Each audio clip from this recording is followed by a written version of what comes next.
Mannréttindayfirlýsing Sameinuðu þjóðanna er 70 ár í dag og eins og venja er á stórafmælum er við hæfi að segja: til hamingju með daginn.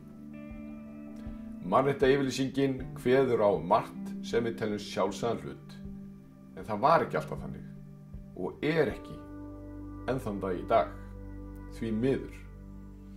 Þörfin fyrir að tala fyrir mannréttindum er engu minni nú en hún var fyrir 70 árum. Við Íslendingar höfum sem betur fer góða sögu að segja. Staða mannréttinda hér á landi er góð og kemur vel út í samanburði við aðra þjóðir. Fyrir vikið erum við vel í stakk búin til að láta gott á okkur leiða í Mannréttindaráði Sameinuðu þjóðanna þar sem við tókum sæti fyrr á þessu ári. Það leggjum við áherslu á jafnrétti kynjanna, réttindi hinsegin fólks sem og réttindi barna, auk þess sem við höfum gagnrýnt mannréttindabrot í ríkjum á borð við Filippseyjar og Sádi-Arabíu.